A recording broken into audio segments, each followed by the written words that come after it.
The Torah reading, it was Thursday, Parshas Vayera. So this is something that they read in the synagogue, and something interesting in this the Siddur they're using.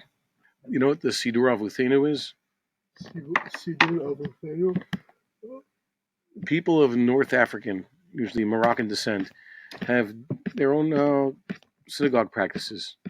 They have their own rabbis. We've mentioned them before, the Mucharabis, Rabbi Abergil, Rabbi El Harar, and there's always some proud Mucharabi rabbis here on the Yishuv. They don't hold the usual, everybody has to fall into Ashkenazic and Sephardic, and all these Sephardic has to do together, pan-Sephardism of Rabbi Avi Grossman, for example.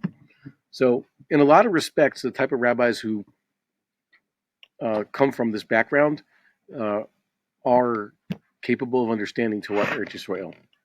They're willing to look beyond just what they know and think, perhaps we have to get back to basics, right? Mm-hmm. So it's interestingly enough, I fell into this trap a few years ago when I was present in the synagogue where they made the following mistake. If you look here in the Torah reading, Korean is good because it actually shows you where the Parshiot are.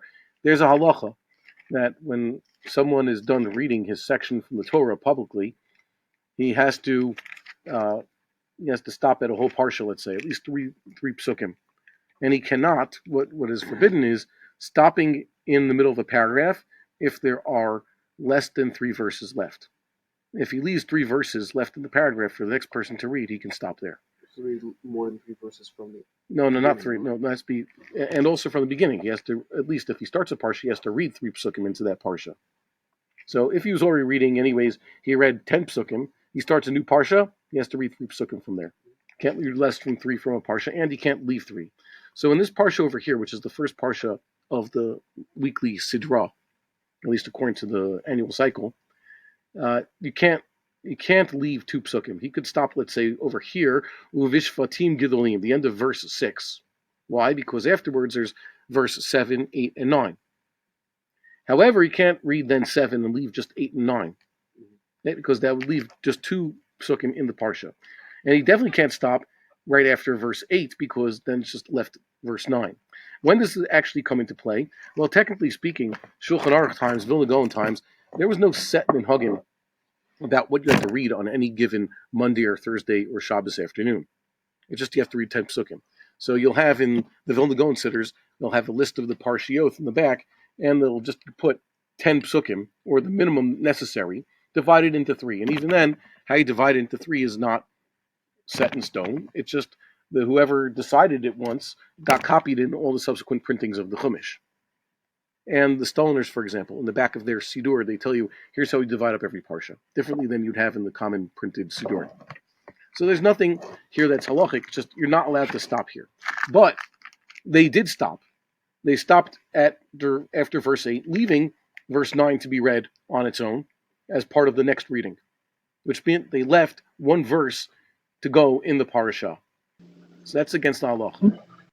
So I learned my lesson the hard way. I corrected, no, you have to read another verse. And what happened? No, what are you doing? What's with you Ashkenazim looking down on us, not letting us have our own minhagim. This is our minhag. So then it happened sometime later that, once again, someone did something that was obviously wrong and said, no, please, fix that, But I didn't speak this time. And the rabbi is like, why didn't you speak up? If you knew he read the wrong word, why didn't you say something? I said, because last time I pointed out you guys were doing something obviously wrong. He said, yeah, but that's our minhag. So for all I know, you're going to do something wrong again. And it'd be like, nope, but that's our minhag. We do this wrong. And indeed, you look in the text over here in the Chumash that they've printed, and this is my mathematics book, hold on. It says here, right before the reading, what does it say? Minhagenu Levi Korei Ad Morasha Ani Hashem.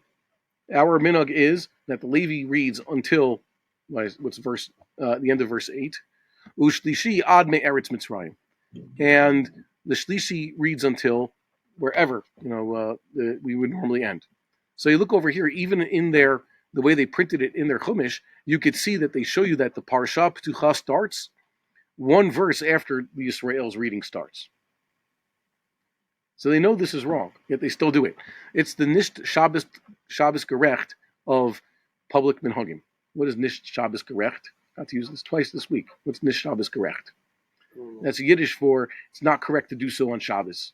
That's what someone says. I'm about to do something I shouldn't do on Shabbos. I'm about to say something I shouldn't say on Shabbos. Shabbos you really shouldn't. Shabbos Lizok. You're not supposed to cry out on Shabbos. But, right, with all due respect, or with no due respect. So there you go. Plug this in, please. Maybe we shouldn't be sticking to minhagim when it's just clearly against explicit halacha and shas. So what are you going to do? If you wanted to be objective, you wouldn't do such a thing. I can't tell them otherwise, but I would hope they'll eventually realize that just because everything's in a book, this is the ultimate, it's wrong, but it's in a book, and it's in our book, therefore we're going to continue doing it. Right? It's like smoking. We're not smoking. Schechter said, write it down, put it in a book and shoot me. Why? Because that'll make it a halacha. Once it's in a book and the author is dead, so it's halacha, right? So there you go.